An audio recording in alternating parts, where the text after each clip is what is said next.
Okay, recording started. Right, Pastor Dongri, please. या आपण प्रार्थना करू. आजच्या शास्त्राभ्यासाच्या वर्गाला सुरुवात करू.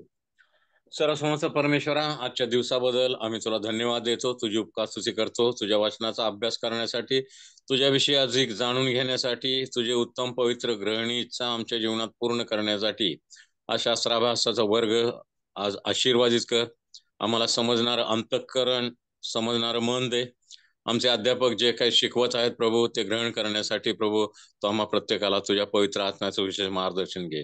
आजचा संपूर्ण शास्त्राभ्यासाचा वर्ग येशूच्या नावाने आशीर्वादित कर.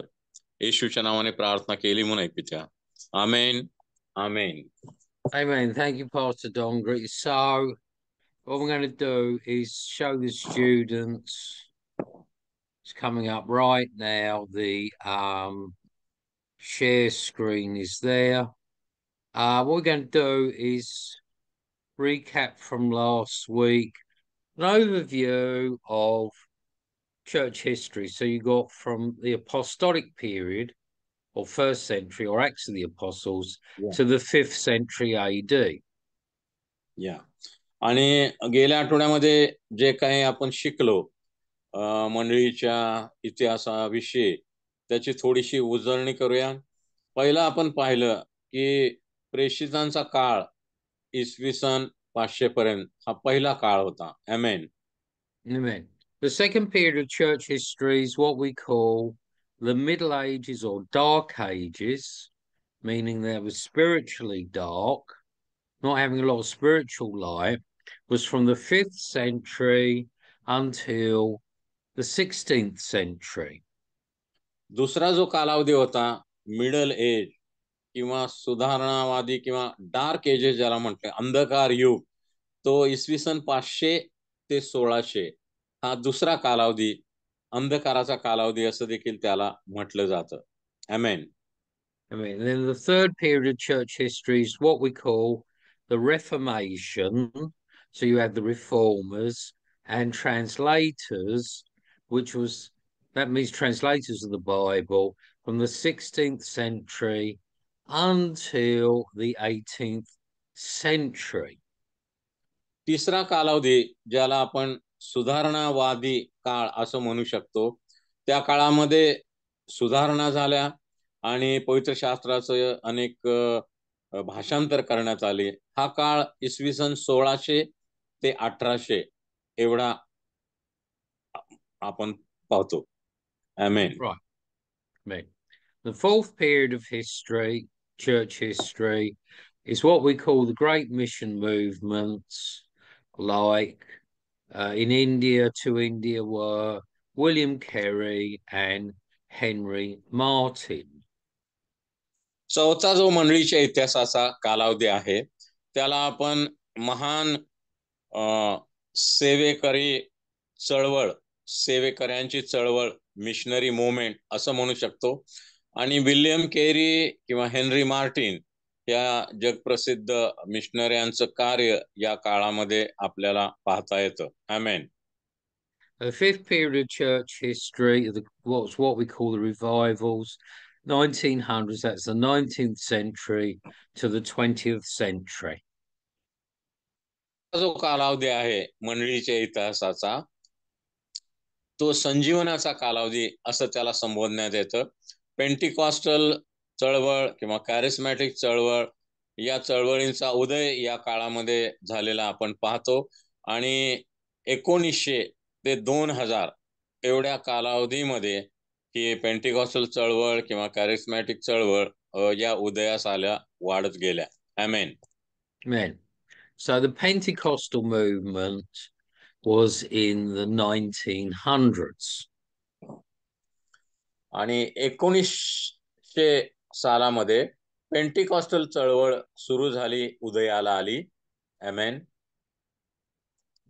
And then the charismatic movement was the 1960s and 1970s. आणि 1960-1970 सालामध्ये कॅरिस्मॅटिक चळवळीचा किंवा कॅरिस्मॅटिक पंथाचा उदय झालेला आम्ही मंडळीच्या इतिहासामध्ये पाहतो. आमेन.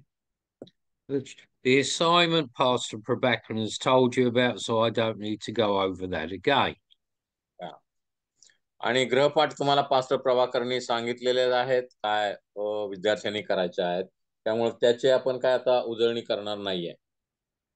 Right, Pastor Dongri, please read to the students in Marathi Isaiah chapter 46, 9 and 10. यशायाचा ग्रंथ याचा 46वा अध्याय आणि 9 आणि 10 वचन आपण वाचूया. यशाया 46, 9 आणि 10.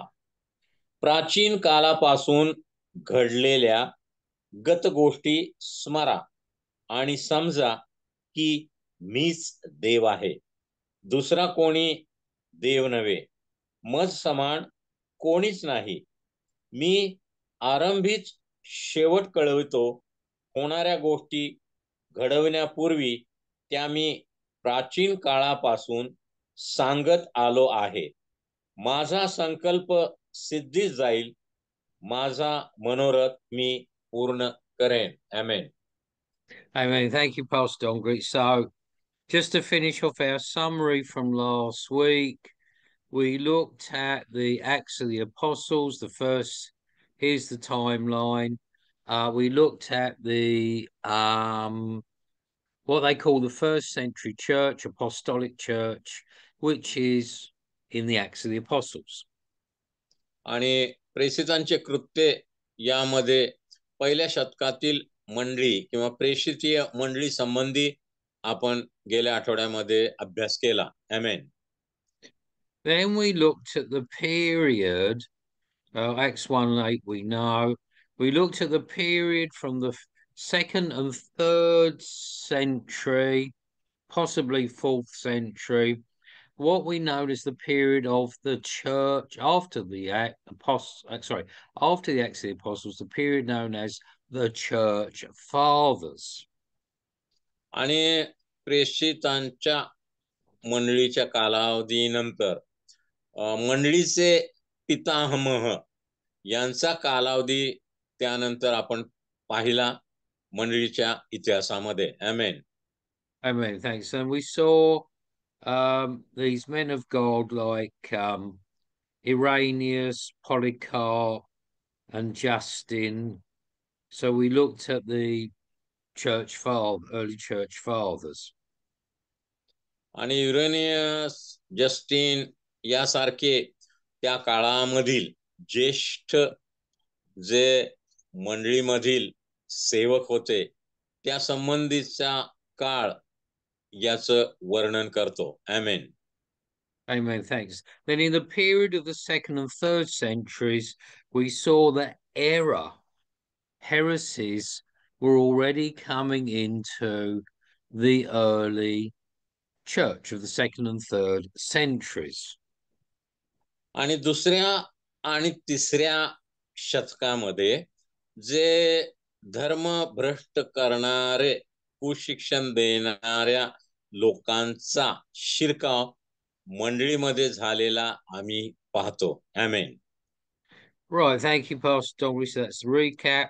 So now, this class, we're going to be looking at the period they call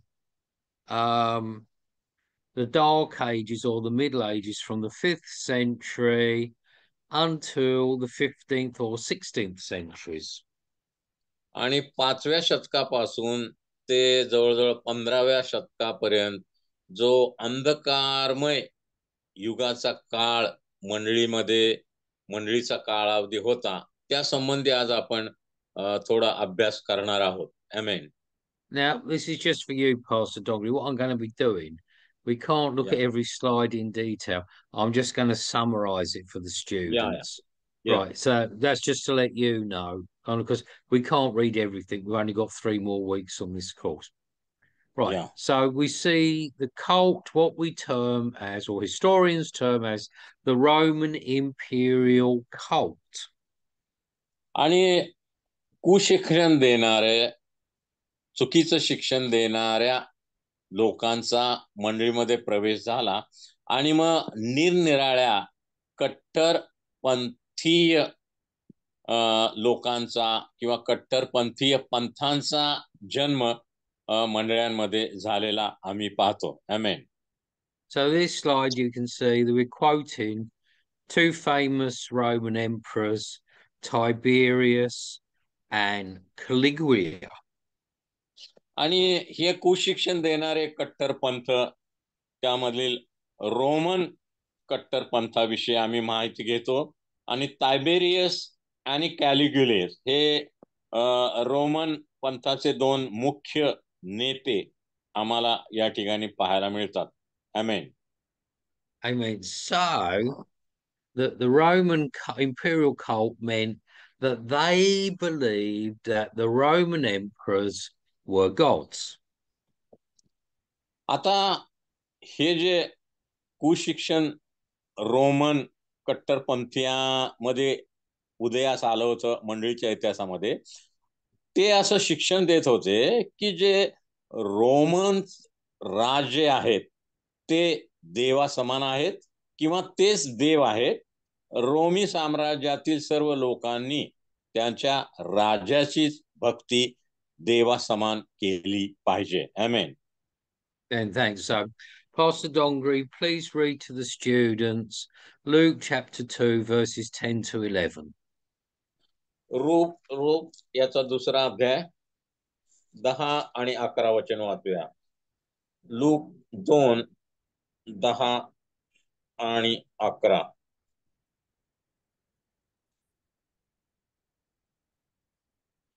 तेव्हा देवदूत त्यांना म्हणाला, भिवू नका, कारण पहा, जो मोठा आनंद सर्व लोकांस होणार आहे त्याची सुवार्ता मी तुम्हाला सांगतो. ती ही की तुमच्यासाठी आज दाविदाच्या गावात तारणारा जन्मला आहे, तो ख्रिस्त प्रभू आहे. आमेन. Amen. Oh, yeah. And sorry, Pastor Dongri, I had it covered. The other Roman emperor that was very famous, we should mention, was Augustus. And he's there in Luke's Gospel, Caesar Augustus. आणि एक महत्वाचा Roman सम्राट, त्याचं नाव जो Qaiser August पवित्र शास्त्रामध्ये आहे, तो एक रोमचा सम्राट होऊन गेला. आणि हे सर्व सम्राट जणू काय देव आहेत असं रोमी मंडळांमध्ये शिक्षण दिलं जात होतं. आमेन. And these Roman emperors were self-proclaimed saviors. They said they were the savior. They didn't say Jesus was the savior. आणि मग हे रोमी सम्राट किती जरी शक्तिशाली प्रभावी असले तरी काय ते तारणारे जगाचे नव्हते. प्रभू येशू ख्रिस्त हाच जगाचा तारणारा म्हणून अगदी उत्पत्तीच्या पहिल्या अध्यायापासून संपूर्ण पवित्र शास्त्रामध्ये आम्हाला पाहाव्या मिळतो. आमेन. Amen. You see the phrase there, Pax Romanus, which meant that this was the peace of all the Roman Empire. आणि सर्व रोमी जे सम्राट होते किंवा रोमन साम्राज्य होतं, त्यामध्ये हेच शिक्षण दिलं जातं की सम्राट रोमचा जो राजा आहे तोच तुमचा देव आहे आणि सर्वांनी त्याचीच भक्ती आराधना केली पाहिजे. आमेन. Right, now if you look at the maps, probably most of you have maps in the back of your Bible, you'll see the Roman Empire of the first century, the time of Jesus and the Acts of the Apostles. And that map, I mean, I've got them in my Bible, that should show you the whole Roman Empire. आणि प्रभू येशू ख्रिस्ताच्या जन्माच्या वेळी आणि प्रेषितांच्या कृत्यांच्या कालावधीमध्ये देखील रोमचं साम्राज्य त्या काळामध्ये पृथ्वीवरील एक मोठं आणि महान आणि सामर्थ्यशाली साम्राज्य असं गणण्यात येत होतं. आमेन. So we're going to look at the persecution of the Christians, of the believers by the Roman Empire. आता रोमी सम्राट यालाच देव मानला पाहिजे, त्याचीच भक्ती केली पाहिजे, असं रोमी मंडळांच्या पंथामध्ये शिक्षण दिलं जायचं. आणि या शिक्षणाला जे विरोध करत होते, म्हणजे प्रभू येशू ख्रिस्त हा तारणारा म्हणून आम्ही त्याची भक्ती करणार असं मानणारे जे मंडळामधील विश्वासणारे होते, त्या सर्वांचा मग छळ सुरू केला या रोमी लोकांनी इसवी सन 64 ते 100 या कालावधीमध्ये. आमेन. Now, the Roman emperor, who's mentioned in First Letter of Peter, in AD 64, I mean, the man was quite crazy. Just about every historian says he was mentally sick, crazy. There was a great fire of Rome, and he blamed the Christians for that. आणि मग पहिल्या दुसऱ्या शतका किंवा तिसऱ्या शतकामध्ये सर्व विश्वासणारे जे प्रभू येशू ख्रिस्ताला तारणारा मानणारे होते, अशा सर्व विश्वासणाऱ्यांचा या रोमी सम्राटांनी आणि त्यांच्या सरकारी अधिकारी आणि सर्व लोकांनी छळ सुरू केलेला आपण मंडळीच्या इतिहासामध्ये पाहतो. आमेन. So Nero blamed the Christians for the great fire of Rome and persecuted. He killed lots and lots of believers. आणि नीरो जो राजा होता, त्याच्या कालावधीपर्यंत हजारो ख्रिस्ती विश्वासणाऱ्यांचा छळ करण्यात आला आणि त्यांना ठार करण्यात आलं त्यांच्या विश्वासामुळे. आमेन. Amen. And then a lot of the Romans said, well, these believers or Christians are leaving paganism, and a lot of the Romans themselves, not just the government, but the Roman people as well, were persecuting the Christians, the believers.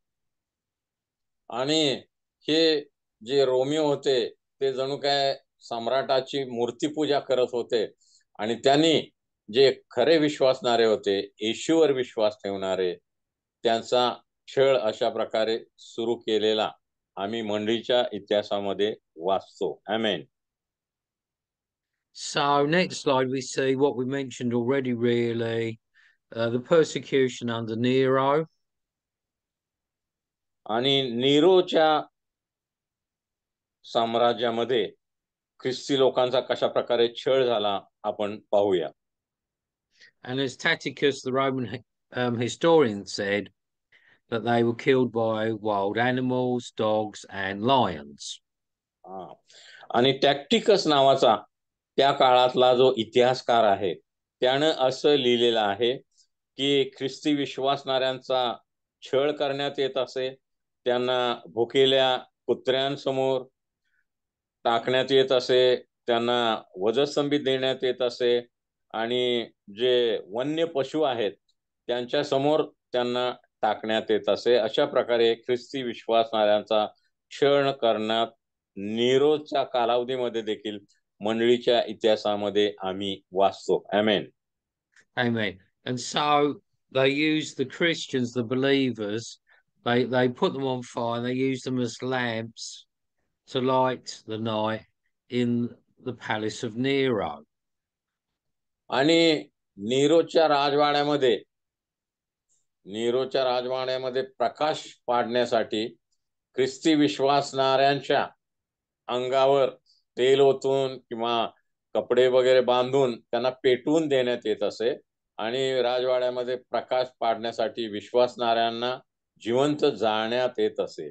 अशा प्रकारे नीरोच्या कालावधीमध्ये देखील ख्रिस्ती विश्वासणाऱ्यांचा मोठा छळ करण्यात आलेला आम्ही मंडळीच्या इतिहासामध्ये वाचतो. आमेन. Then there was the persecution under the Emperor Diocletian, 3rd and 4th centuries. आणि तिसऱ्या आणि चौथ्या शतकामध्ये डायोक्लेशियन या सम्राटाच्या अधिपत्याखाली देखील मंडळीचा छळ करण्यात आलेला आम्ही पाहतो. Lastly, the Emperor Constantine, now he said he became a Christian. He said he became a believer. आता शेवटी कॉन्स्टंटाईन नावाचा एक सम्राट किंवा एक राजा रोमी सत्तेमध्ये तो राज्य करू लागला आणि हा कॉन्स्टंटाईन हा पहिला सम्राट विश्वासणारा झाला. प्रभू येशू ख्रिस्तावर, त्याच्या वधस्तंभावर, त्यानं देव केलेल्या तारणावर या कॉन्स्टंटाईन राजानं विश्वास ठेवलेला आम्ही पाहतो. आमेन. So before the Battle of Milvan Bridge, he said he saw a sign of the cross, and he said he became a Christian, a believer. आणि या कॉन्स्टंटाईन बादशाह किंवा राजाच्या जीवनामध्ये एक चमत्कार घडला. त्यानं एक वधस्तंभाचं चित्र किंवा प्रतिकृती आकार त्यानं पाहिला आकाशामध्ये, आणि त्या चमत्कारामुळे त्याचं जीवन बदललं. त्यानं प्रभू येशू ख्रिस्तावर, त्याच्या वधस्तंभावर, त्यानं देव केलेल्या तारणावर विश्वास ठेवला. आमेन. Then the Edict of Milan was really the Edict of Toleration in 313 AD. आणि 313 कालावधीमध्ये एडिक्ट ऑफ मिलान या विषयी आम्ही मंडळीच्या इतिहासामध्ये वाचतो. You had the reunification of the Roman Empire, 324.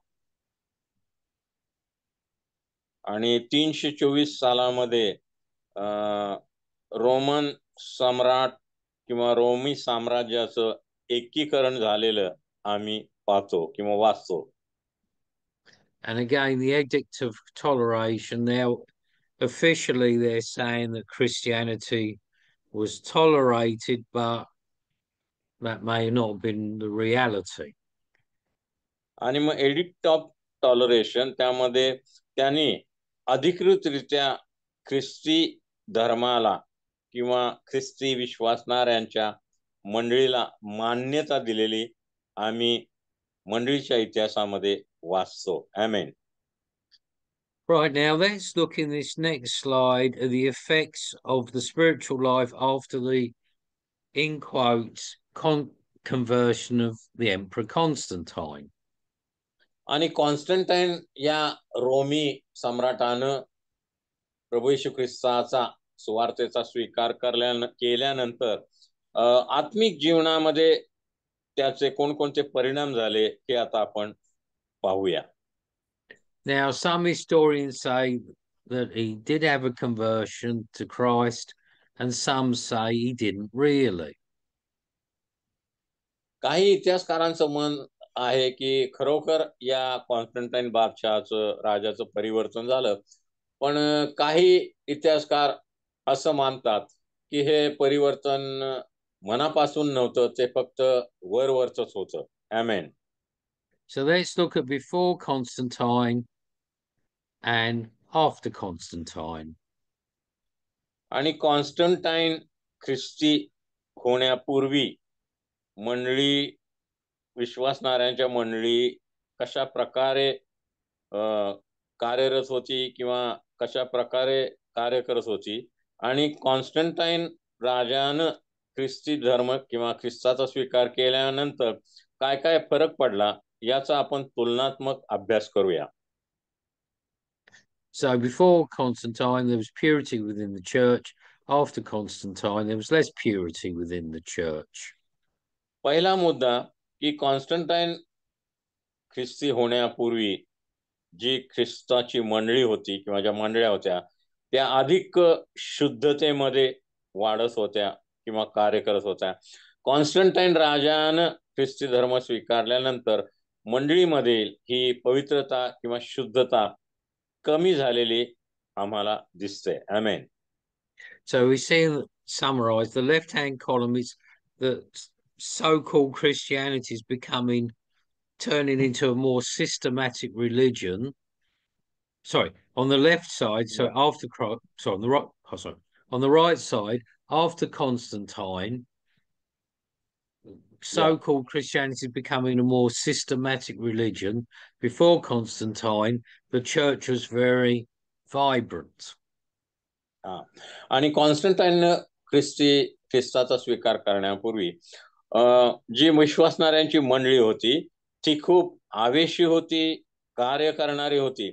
पण कॉन्स्टंटाईन ख्रिस्ताचा स्वीकार केल्यानंतर मंडळीतील हा आवेश कमी झाला आणि त्याची जागा मंडळीमधील नियमांनी घेतली. निरनिराळे नियम करण्यात आले, ज्याद्वारे मंडळीचं कार्य त्या काळामध्ये सुरू ठेवण्यात आलं. आमेन. Amen. And last in the slide is the beginning of the monastic orders. The monastic orders started during this period. आणि शेवटचा मुद्दा म्हणजे की मोनास्टिकच्या गोष्टींची सुरुवात कॉन्स्टंटाईनच्या परिवर्तनानंतर झालेली आम्ही मंडळीच्या इतिहासामध्ये पाहतो. The next slide is the Nicene Creed, which you can read on your own. You see, the creedal type of Christianity came in during this period. या काळामध्ये नायसीन क्रीड म्हणजे जसं आता आपल्या मंडळांमध्ये प्रेषितांचा मतांगीकार आम्ही अनेक मंडळांमध्ये दर रविवारच्या उपासनामध्ये म्हटला जातो, तसा नायसीनचा हा मतांगीकारच त्या काळामध्ये प्रसिद्ध करण्यात आला आणि प्रत्येक विश्वासणाऱ्यानं किंवा मंडळींमध्ये प्रत्येक उपासनेच्या वेळी हा म्हणण्यात यावा अशी सक्ती देखील त्या काळामध्ये करण्यात आली. आमेन. And basically, creeds mean the doctrines or what we believe, what's taught in the Bible. मतांगीकार म्हणजे पवित्र शास्त्रामध्ये जे सिद्धांत दिलेले आहेत त्या सिद्धांताचं एकीकरण, त्या सगळ्या सिद्धांत एक करून एक असा मतांगीकार किंवा एक घोषणापत्र करण्यात आलेलं, त्यालाच मतांगीकार असं म्हणण्यात येत आहे. आमेन. Many thanks. So the next scripture section is called the canon. The early church fathers looked into what is the canon of scripture or the canon of the Bible. आता पहिल्या शतकातील किंवा सुरुवातीच्या मंडळामधील जे विश्वासणारे होते किंवा जे पवित्र शास्त्राचे अभ्यासक होते किंवा पवित्र शास्त्राचे जाणकार होते, त्यांनी मग पवित्र शास्त्रामध्ये कोणकोणत्या पुस्तकांचा अंतर्भाव करायचा, समाविष्ट कोणकोणती पुस्तकं करायची या संबंधी काही नियम करण्यात आले. त्याला कॅनन किंवा ग्रंथ संपदाचे नियम असं म्हणण्यात आलं. आमेन. So the first attempt at the canon was messed up by the Gnostic. Remember I said last week the Gnostic heresy, getting to God by a system of knowledge, by Marcion in 140 AD. आणि 140 मध्ये आम्ही मागच्या वेळेला पाहिजे की gnostic च्या काळामध्ये पहिल्यांदा नियमांचा समावेश करण्यात आला की पवित्र शास्त्रामध्ये कोणत्या नियमानुसार पुस्तकांचा समावेश करायचा या संबंधी त्या काळामध्ये चर्चा करण्यात आली. जे पवित्र शास्त्राचे अभ्यासक होते, तज्ञ होते, विद्वान होते त्यांच्याद्वारे. आमेन. The destruction of the sacred writing by the Romans in 303 AD showed the need to know what is worth dying for. आणि रोमन राज्यकर्त्यांच्या कालावधीमध्ये 330 सालामध्ये बरीचशी जी जुनी मूळ हस्तलिखित होती, जुन्या करारातील अनेक पुस्तकांची किंवा नव्या करारातील, ती जाळण्यात आली आणि मग खरं पवित्र शास्त्रामध्ये खरी माहिती कोणत्या पुस्तकांचा समावेश करण्याद्वारे येईल या संबंधी मग विद्वानांनी किंवा पवित्र शास्त्राच्या अभ्यासकांनी आपली मतं मांडायला किंवा चर्चा करायला सुरुवात केली. Thanks. So the question came in the early church, talking about the 2nd, 3rd centuries. The question came, which writings were inspired by God? Which ones? आणि मग त्या काळामध्ये 2ऱ्या किंवा 3ऱ्या शतकामध्ये जुन्या करारा मधील आणि नवीन करारामधील अनेक हस्तलिखित म्हणजे अनेक शुभवर्तमान, अनेक देवाच्या सेवकांनी लिहिलेले पत्र, शेकडो असे हस्तलिखित होती, शेकडो पत्र होती, शुभवर्तमान होते, आणि मग त्यातील नक्की देवाच्या मुखातून आलेले पत्र किंवा हस्तलिखित कोणती, हे कसं काय ठरवायचं, या संबंधी पवित्र शास्त्राचे जे अभ्यासक होते, त्या काळातले तज्ञ होते, त्यांनी नियम करायला सुरुवात केली किंवा नियम बनवायला त्यांची सुरुवात झाली. आमेन. The apostles' writings and those close to the apostles. आणि जे प्रेषितांनी लिहिलेलं जे लिखाण होतं, साहित्य होतं, त्याला विशेष त्या काळामध्ये महत्व देण्यात आलं. Those that satisfied Hebrew biblical prophecy. कारण हिब्रू पवित्र शास्त्राच्या भविष्यवाण्या पूर्ण करणारं हे प्रेषितीय लिखाण होतं, असं त्या काळात मांडण्यात आलं. आमेन. Amen. The four Gospels and the Acts of the Apostles. आणि मत्तै, मार्क, लूक, योहान हे 4 शुभवर्तमान आणि प्रेषितांचे कृत्य हे या पुस्तकाचा देखील पवित्र शास्त्रामध्ये समावेश करण्यात आला. आमेन.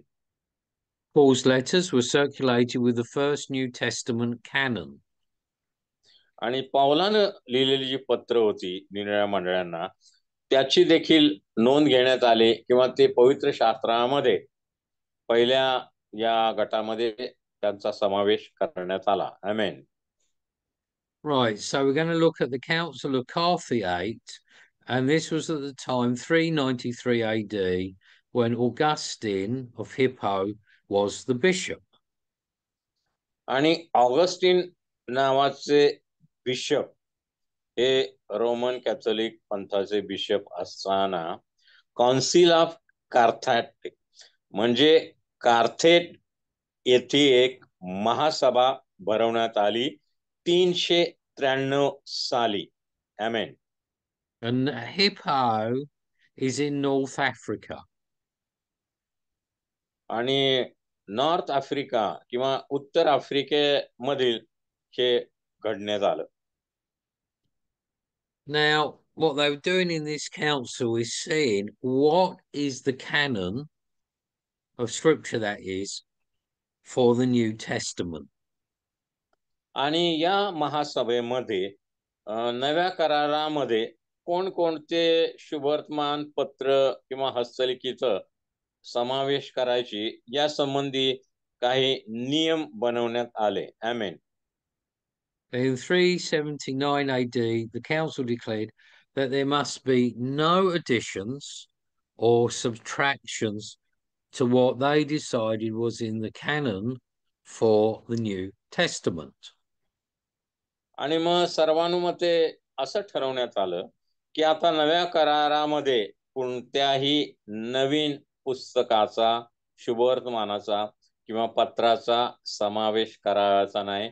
जे आधीच्या तज्ञांनी ठरवलेली जी पुस्तकं होती नव्या करारामध्ये, जी 27 पुस्तकं होती, तीच त्यांनी पुढं चालू ठेवण्याचं सर्वानुमते मान्य करण्यात आलं. आमेन. Then Augustine wrote a book called his Confessions. That is his testimony of how he came to Christ. आणि मग ऑगस्टिनने आपली साक्ष लिहिली की कशा प्रकारे प्रभू येशू ख्रिस्ताचा त्यानं स्वीकार केला. And if you read it, it's a very famous book. You see that Augustine, before his conversion to Jesus, he had a very morally bad lifestyle. आणि ऑगस्टिन विषयी तुम्ही जर वाचलं त्याच्या जीवनचरित्रासंबंधी, तर प्रभू येशू ख्रिस्ताचा स्वीकार करण्या अगोदर त्याचं जीवन अत्यंत वाईट, अनैतिक प्रकारे तो पापामध्ये घालवत होता, असं आम्हाला वाचावयास मिळतं. आमेन. Thanks. So the next slide, we see the comparison Left side is what Augustine taught, and on right side what Pelagius taught.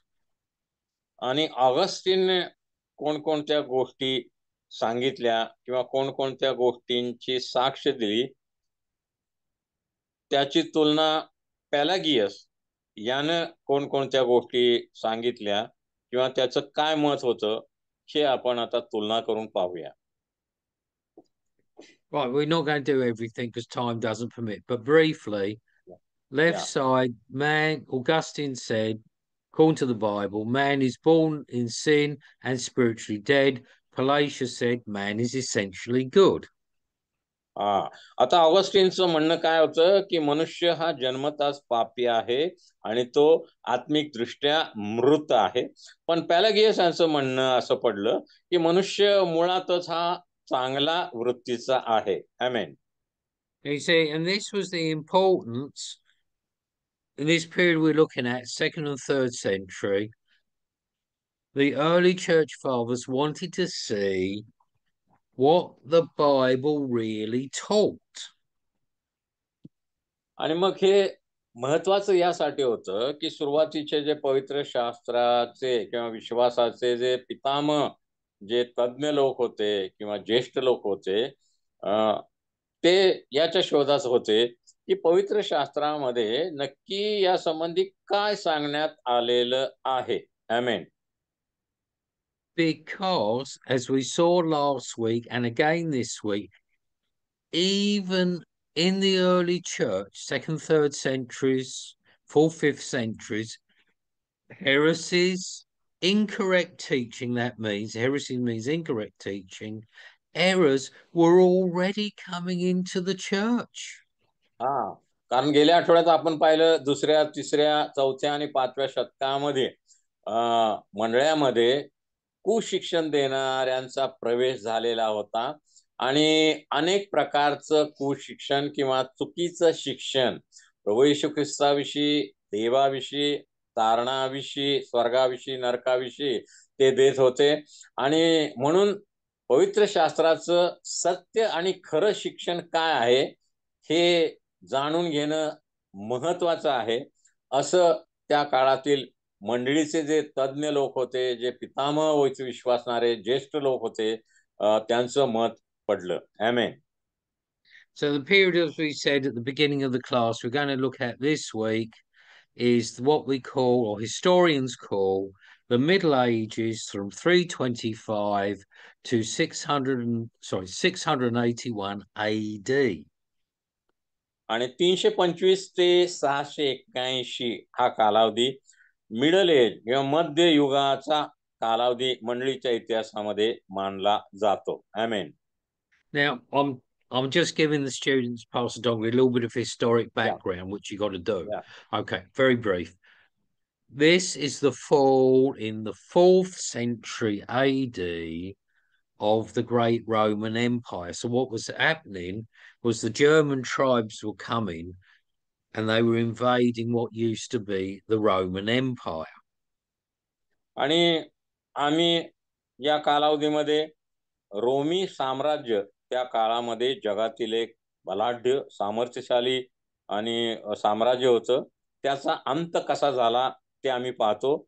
German लोकांनी रोमन साम्राज्यावर हल्ला केला आणि त्याचा पाडाव करून मग रोमी साम्राज्याचा अंत झालेला आम्हाला पाहायला मिळतो. आमेन.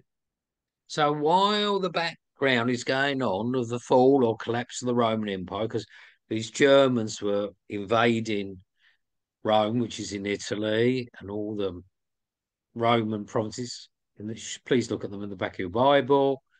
There at the same time, that background, we had theological controversy. आणि ज्या वेळेला जर्मन लोकांनी रोमी साम्राज्यावर हल्ला केला त्यावेळेला 3 विरोधाभासाच्या गोष्टी त्या कालावधीमधील मंडळीमध्ये आम्हाला पाहाव्यास मिळतात. 3 विरोधाभास असणाऱ्या गोष्टी. आमेन. And the Catholics made reference to it in 107 AD. आणि 107 कालावधीमध्ये रोमन कॅथोलिक मंडळीची स्थापना झाली किंवा तिचा संदर्भ देण्यात आला. आमेन. Let's just clarify something for the students. Now, the word Catholic, if you read a dictionary, okay, it says in the dictionary, Catholic means universal, not Roman. That's different. आता Catholic ह्या शब्दाचा अर्थ विद्यार्थ्यांनी जाणून घेणं महत्वाचं आहे. कॅथोलिक म्हणजे वैश्विक, म्हणजे जी मंडळी प्रभू येशू ख्रिस्ताने आणि प्रेषितांनी स्थापन केलेली आहे, अशी सर्व विश्वामध्ये, जगामध्ये पसरलेली मंडळी, हा कॅथोलिक शब्दाचा अर्थ डिक्शनरीमध्ये, शब्दकोशामध्ये आम्हाला वाचावयास मिळतो. आमेन. Exactly. So you got two meanings here, two definitions. One is Catholic, which means universal, which means everywhere, and then a Roman Catholic, referring to the church or so-called church based in Rome in Italy. आता Catholic म्हणजे सर्व जगामध्ये पसरलेली वैश्विक मंडळी, आणि मग Roman Catholic म्हणजे रोम इथे असणारी कॅथोलिक मंडळी, देवाची मंडळी. आमेन. And as we saw this before, that the so-called church was legalized under Emperor Constantine in 313 AD. आणि मग 313 या कालावधीमध्ये किंवा या वर्षामध्ये रोमन कॅथोलिक मंडळी ही अधिकृत मंडळी म्हणून कॉन्स्टंटाईन राजाने किंवा सम्राटाने त्याची घोषणा केली. आमेन. Amen. Right, thank you, Pastor Dongri. So, just to summarize, Pope Gregory the Great, or so-called Great, 540 to 604 AD. आणि मग रोमन कॅथोलिक मंडळांचे प्रमुख त्यावेळेला पोप म्हणून घोषित करण्यात आले, की सर्व रोमन कॅथोलिक मंडळांचा जो मुख्य आहे त्याला पोप ही उपाधी देण्यात आली. आणि ग्रेगरी हे 540 आणि 604 या कालावधीमध्ये असणारे पहिले पोप आम्हाला पाहायला मिळतात. So, what was the Bishop of Rome, or overseer of Rome, pastor of Rome? He developed into the papal system, which is with us to this very day. आणि मग हे ग्रेगरी नावाचे जे रोमन कॅथोलिक जे धार्मिक नेते होते, त्यांनी ही पोपची सिस्टीम किंवा पोप कार्य रोमन कॅथोलिक मंडळीचा मुख्य म्हणून त्यांनी घोषित केलं, आणि ते आजपर्यंत तसंच चालू आहे. आपल्याला माहित आहे की व्हॅटिकन सिटी हे इटलीमधील एक राष्ट्र आहे, आणि तिथं या व्हॅटिकन सिटीमध्ये पोपचं साम्राज्य आहे, किंवा रोमन कॅथोलिक पंथाचे सर्वोच्च नेता पोप यांना लोक जगातले सर्व रोमन कॅथोलिक मानतात. आमेन. So we see in this slide how we're going from the vibrant church of the first century, how the Acts of the Apostles, and it's going down into a systematic religious system, which we call Roman Catholicism. आणि मग या जणू काय 500-600 वर्षामध्ये पहिल्या शतकामध्ये प्रेषितांनी स्थापन केलेली प्रभू येशू ख्रिस्ताची जी आवेशी आणि कार्यरत असणारी, सुवार्ता प्रसारामध्ये सिद्ध असणारी जी मंडळी होती, तिचं रूपांतर एका धार्मिक संस्थेमध्ये, रोमन कॅथोलिक मंडळीमध्ये कशा प्रकारे करण्यात आलं हे आम्ही पाहतो. आमेन. And we see from this slide that so many things are coming in, so many teachings that were not what the Bible teaches.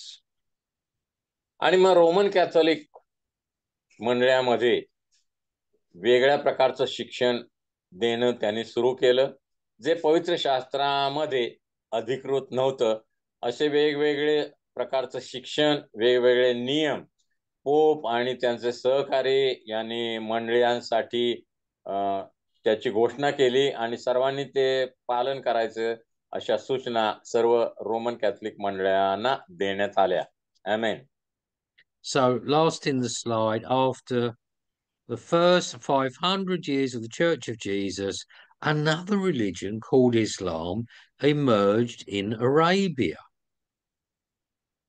आणि मग शेवटच्या या स्लाइडमध्ये आपण पाहतो की रोमचं पतन कसं झालं 476 मध्ये आणि नंतर इस्लाम धर्माचा उदय झालेला आम्हाला दिसतो. Right, now we've already mentioned the fall of Rome, the great city of Rome and the Roman Empire in 476 AD when they were conquered by certain tribes, Anglo-Saxons from Germany. आणि अँग्लो सेक्सन लोकांनी जर्मनीमधून या Romney साम्राज्यावर हल्ला केला आणि रोमचा पाडाव झालेला 476 सालामध्ये आम्ही वाचतो इतिहासामध्ये. आमेन. Now, this is a quote from Lord Byron, who was a very famous British poet in the 19th century. While stands the Colosseum, Rome shall stand. When the Colosseum, when falls the Colosseum, Rome shall fall, and when Rome falls, the world will fall. आणि मग त्या काळातील एका विख्यात माणसानं असं म्हटलं होतं की जर रोमचं पतन झालं तर जणू काय सगळ्या जगाचं पतन झाल्यासारखं आहे. एवढं रोमचं साम्राज्य हे सामर्थ्यशाली होतं. आमेन. Now, for those of you that are not aware, don't know, that is the Colosseum in Rome where they had the Roman games. And you say, why is some of it missing? Because Rome was on a fault line, there was an earthquake, and one of the top tiers of the Colosseum fell down. हा, आणि मग तुम्ही जे आता चित्रामध्ये पाहत आहात तिथलं एक सभागृह आहे रोम मधलं, आणि भूकंपामध्ये त्यातला बराच जी इमारत होती ती कोसळली आणि त्याचे अवशेष आता आपल्याला पाहायला मिळतात. आमेन. Right, last slide or two, and then we're going to close. The fall of Rome, which we've mentioned in 476 by the German tribes. आणि 476 मध्ये जर्मनी सेनेनं रोमी साम्राज्यावर हल्ला केला, युद्ध झालं आणि रोमचा पाडाव झाला. रोमी साम्राज्य जणू काय नष्ट करण्यात आलं. आमेन.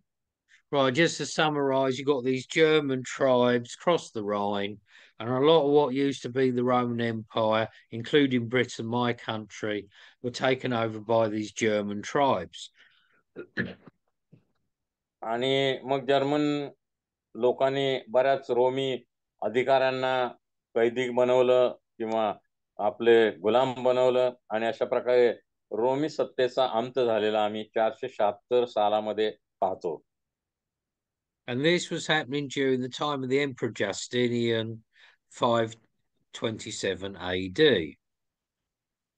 आणि 527 सालामध्ये जस्टिनियन या व्यक्तीच्या द्वारे हे घडवलं गेलं, हे देखील इतिहासामध्ये आम्ही वाचतो.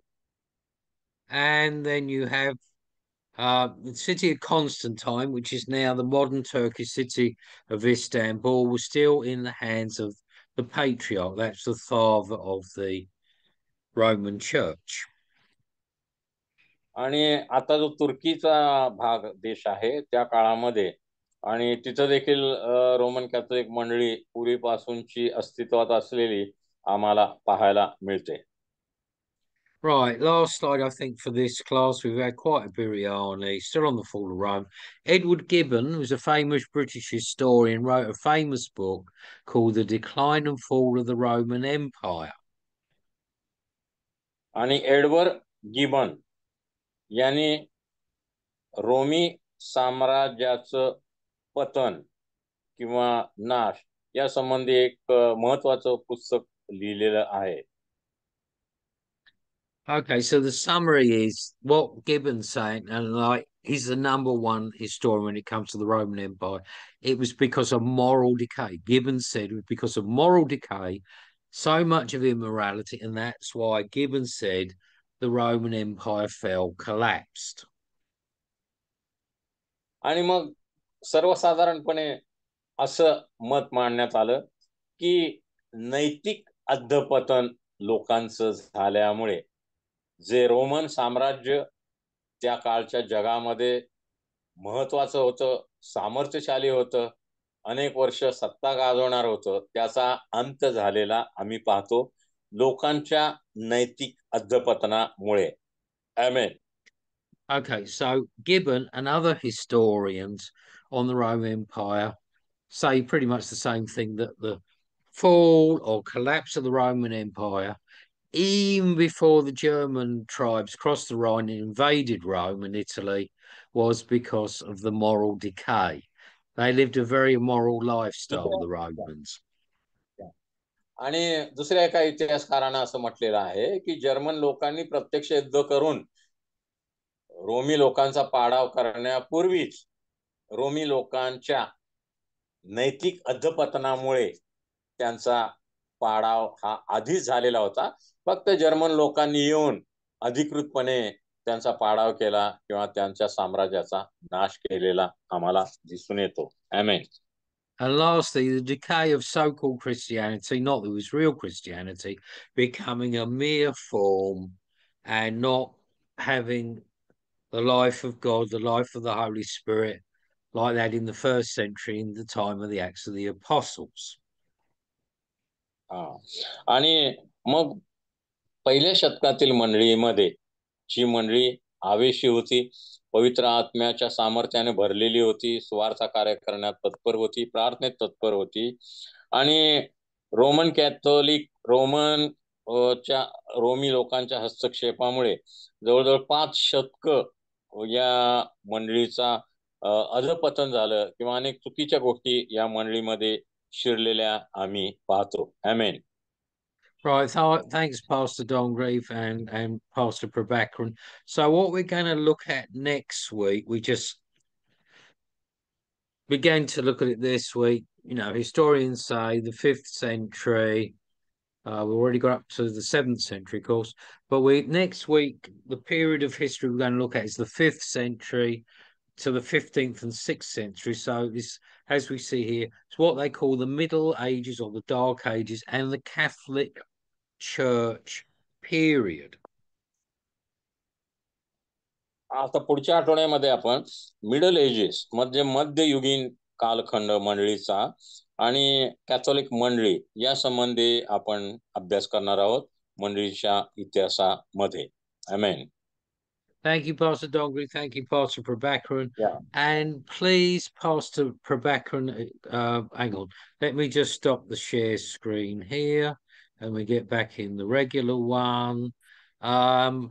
So, students, Pastor Prabhakaran mentioned this week, please bear in mind, please start working on the 5-page paper on church history.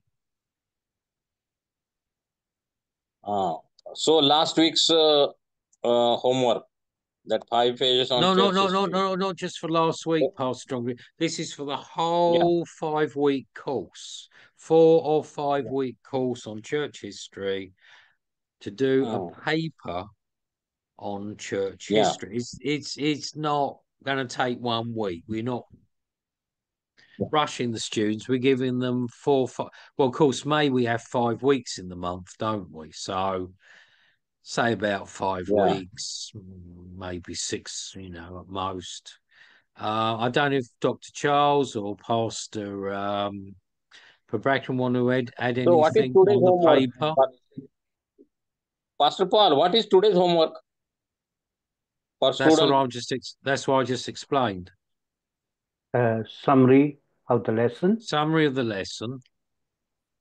Number 2. Yeah. विद्यार्थ्यांसाठी गृहपाठ आज जे आपण शिकलो त्याचा सारांश विद्यार्थ्यांनी लिहायचा आहे. तुम्हाला पास्टर प्रभाकर नोट्स पाठवतील आणि त्याप्रमाणे जे गट पाडलेले आहेत कालानुक्रमाने त्याप्रमाणे त्याचा सारांश विद्यार्थ्यांनी लिहायचा आहे. आजचा गृहपाठ आहे तो. आमेन. And let me add here that church history of India, particularly church history of India, they need to write the paper of about 5 pages. Church history of India or their local church? No, church history of India. India. How the gospel came to India and spread. Yeah, and all those, Thomas Bartholomew, yeah. to the present day. आणि विद्यार्थ्यांसाठी गृहपाठ आहे की भारतामध्ये मंडळी सुवार्ता कोणी आणली आणि भारतामध्ये मंडळीची सुरुवात कशा प्रकारे झाली. विद्यार्थ्यांनी त्याचा अभ्यास करून एक शोध निबंध लिहायचा आहे 5 ते 10 पानांचा. भारतामध्ये सुवार्ता कोण घेऊन आलं आणि भारतामध्ये सुवार्ता प्रसार किंवा मंडळीची स्थापना कशी झाली या संबंधीचा गृहपाठ विद्यार्थ्यांनी लिहायचा आहे 5 ते 10 पानामध्ये. See, Pastor Don will explain. Well, I thought I explained, but obviously not. We're not talking about a 1 week. We're not talking about what we're doing last week or this week. The 5-page paper on Indian church history, it covers the whole 5 weeks of May. आणि that is the assignment for the whole course. So after 5 weeks they will write down, no? The whole. Well, that's what I said at the beginning, that they can start now. They can start now, but after completion of the whole course, they will finish it. That's right, because what we've got, that's right, की भारतामध्ये सुवार्ता कुणी आणली, मंडळीची स्थापना कशी झाली याचा तुम्ही अभ्यास सुरू करा. आणि हा जो मंडळीच्या इतिहासाचा अभ्यास आहे तो 4-5 आठवडे चालणार आहे. तो अभ्यास पूर्ण होईपर्यंत आणि तुम्हाला या भारतातील मंडळीच्या अभ्यासासंबंधीचा निबंध पूर्ण करायचा आहे. पण त्याची सुरुवात तुम्हाला आता करायला काय हरकत नाही. त्यासाठी तुम्ही मटेरियल गोळा करा की भारतात सुवार्ता कुणी आणली, सुरुवातीची मंडळी कुठं स्थापन झाली, कोण कोण त्यामध्ये समाविष्ट होतं. सुरुवात करा आणि हा संपूर्ण तुमचा निबंध पूर्ण कधी होणार? हा सगळा अभ्यास 4-5 आठवडे संपल्यानंतर मंडळीच्या इतिहासाचा. That is one paper, but it spans the whole 5 weeks of the church history course. आणि मग तुमचा हा एकच निबंध या 5 आठवड्याचा अभ्यास त्यामध्ये समाविष्ट होईल की मंडळीचा भारतामध्ये प्रवेश कसा झाला सुवार्तेचा आणि मंडळी कशी भारतामध्ये स्थापित झाली. आमेन. Okay, Pastor Don, so if the students, we've done a lot in the last 2 weeks and we've got more to do in the next 3 weeks, obviously, but if the students, we can give them a time at the end. If they have any questions, they want to ask me, Dr. Charles, Pastor Backerans here, if they got any questions that they wish to ask about church history and they don't understand, need some clarification, they can feel very free to ask us.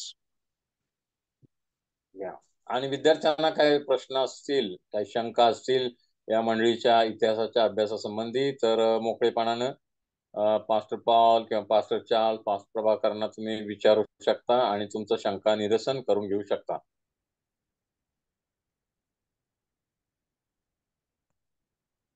Well, they don't have any questions this week. It's not a problem. They can always think of, well, next week, you may say, well, for example, I don't understand X, Y, and Z. Please explain, or some personality, अभ्यास पूर्ण झालेला नाही. 2-4 आठवड्यामध्ये बाकीचा अभ्यास पूर्ण केल्यानंतर एकंदर तुम्हाला मंडळीच्या इतिहासाचं विस्तृत चित्र तुमच्या समोर येईल आणि बऱ्याच शंका तुमच्या नंतर दूर होतील पुढच्या अभ्यासक्रमानंतर. आमेन. So, Dr. Charles, Pastor Dongri, or Pastor Prabhakaran, do you want to share anything before we close? Add anything, or I don't know. The main thing is, I must emphasize that the lesson we learn from the different eras of church history.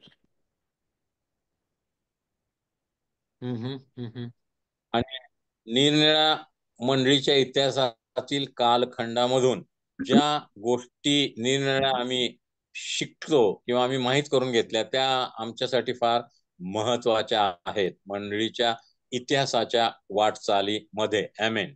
Because information without application it's useless. आणि आम्हाला फक्त ज्ञान असणं आणि त्या ज्ञानाचा आमच्या जीवनामध्ये जर आम्ही काहीच वापर केला नाही तर ते सगळं व्यर्थ आहे. आमेन. So the mistakes to avoid, the lesson to learn that inspire us, this is very, very important. आणि म्हणून मंडळीच्या इतिहासाचा अभ्यास करताना ज्या चुका पूर्वीच्या मंडळीमधील लोकांनी केल्या त्या आम्हाला टाळायला हव्यात आणि ज्या चांगल्या गोष्टी त्यांनी केल्यात त्याची पुनरावृत्ती आम्हाला केली पाहिजे. आणि अशा प्रकारे आमच्या आजच्या मंडळामध्ये या इतिहासातील मंडळांमधील गोष्टींचा आम्ही समावेश करून घेतला पाहिजे. आमेन. As you write the summary of the lesson at the end, you write, wait a minute, what is the lesson I can glean from this study? आणि आज जो गृहपाठ सांगितला की आजच्या धड्यांचा सारांश तुम्ही लिहायचा आहे त्याच्या पुढे तुम्ही आजच्या या धड्यांमधून आम्ही काय शिकलो किंवा त्याचं आम्ही लागूकरण आमच्या जीवनामध्ये मंडळीमध्ये कशा प्रकारे करणार हे देखील लिहायचं आहे. लागूकरण आजच्या धड्याच्या सारांशाचं विद्यार्थ्यांनी शेवटी लिहायचं आहे. आमेन. And these things will really make you smart. People will be shocked with your wisdom. आणि मग असं जर तुम्ही केलं तर खऱ्या अर्थाने तुम्ही हुशार विद्यार्थी व्हाल पवित्र शास्त्राचे की फक्त तुम्हाला ज्ञानच प्राप्त होईल एवढं नव्हे पण त्या ज्ञानाचा योग्य वापर करणारे देखील विद्यार्थी तुम्ही बनू शकाल. आमेन. And more than that, God will be pleased. आणि सगळ्यात महत्वाचं या सगळ्यातून काय होणार आहे की देवाला आनंद मिळणार आहे आणि देवाचे आशीर्वाद तुम्हा सर्वांना प्राप्त होणार आहेत. आमेन. Lovely. So I think that's it for now. Yeah. God bless you. Thank you, Pastor Dongre. Thank you. Thank you. Okay. अशा प्रकारे आज ज्या वर्गाची आपण सांगता करत आहोत पुढच्या आठवड्यामध्ये आपण परत भेटणार आहोत. तोपर्यंत सर्व विद्यार्थ्यांना प्रभू सांभाळ करो, तुम्हाला आशीर्वादित करो, तुमचं संगोपन करो आणि विशेष करून सर्व ग्रहपाठ योग्य प्रकारे करण्यासाठी तुम्हाला पवित्र आत्मा मार्गदर्शन करो. आमेन. Amen. Thank you, Pastor. Thank you. Thank you. Pastor God Paul. bless. Okay. Bye bye. See you Love next you all. week. Bye bye. Okay. See you next Bye-bye. week. Praise Lord. God bless you. Praise Lord. Thank you. Thank you. Thank you.